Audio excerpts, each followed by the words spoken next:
Welcome to the next video in this close-knit community series.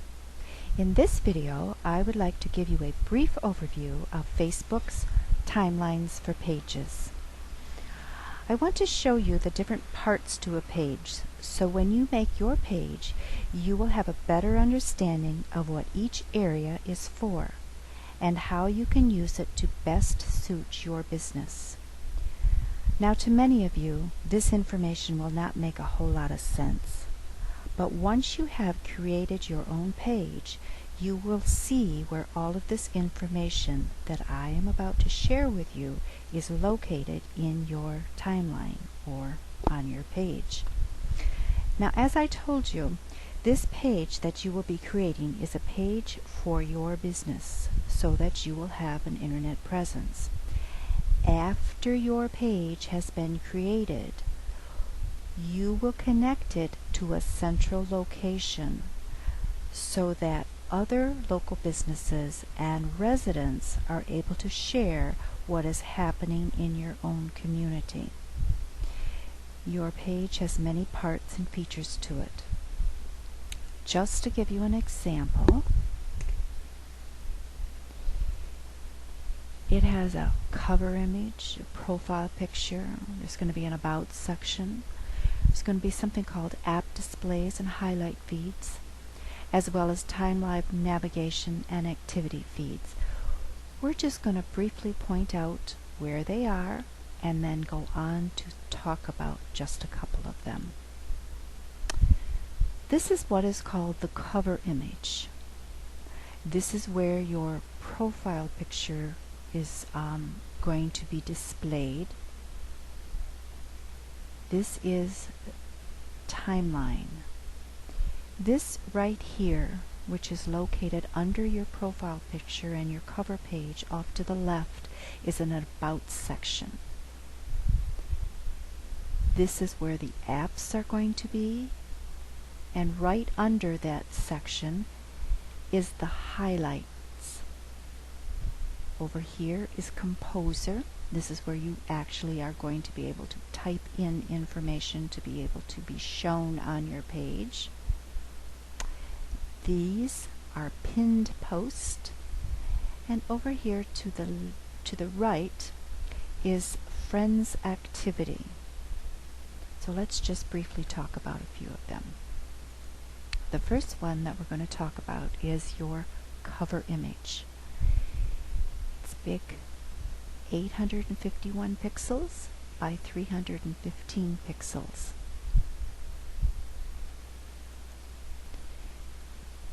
Your cover image, you should make it stand out, represent your brand. There's a few no-nos that can be displayed on this cover image. It can have no price or purchase information. It cannot have any contact information such as your website address, no phone numbers, and no addresses. There can't be any call to actions on it, like this page or sign up below or anything to that effect. Here's an example of a beautiful cover image. Has nothing on it except a picture. But I know that they're advertising Red Bull. This is the profile image. It goes rather nice with the cover. The profile picture is 180 pixels by 180 pixels.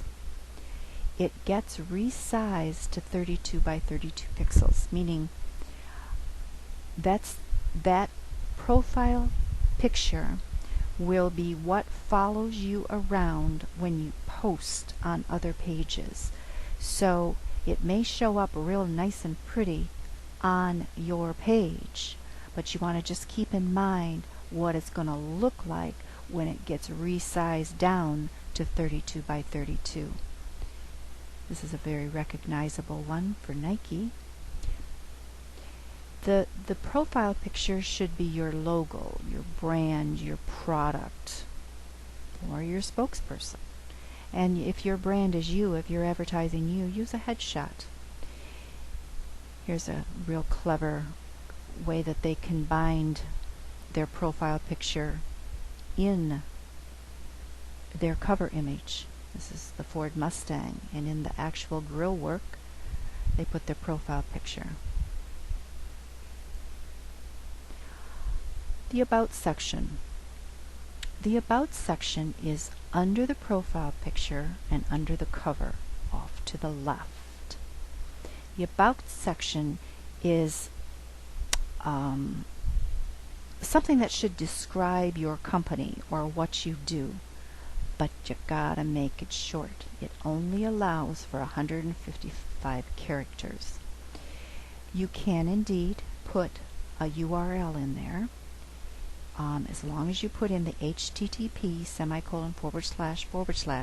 it will make it clickable. So if you had that URL in that About section, someone would be able to click that URL and be taken to another area, another page, your website, or wherever you want to take them to. If that URL is too long, and since you have such a few amount of characters to be able to work with, you could use a shortening service. That might be a help to some. The entire box, if someone were to click anywhere in that entire box, that About box, it will automatically go to your information page. Apps. Apps are under the cover image. Only 4 are displayed, but you are able to put more apps in there, and you can put them wherever you want to, except for the photos. The photo is always the first one.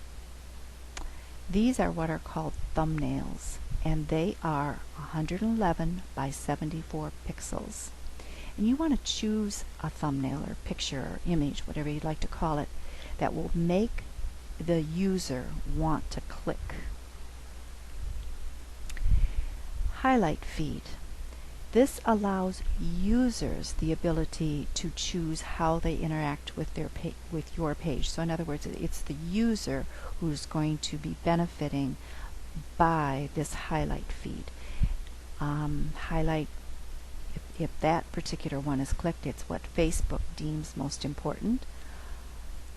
If posts by pages is the one that is clicked, it's going to be showing only the admin's posts to them, or posts by others will show everyone except the admin's post. But that's the user who is going to benefit from that. Timeline navigation. This is going to be off to the right.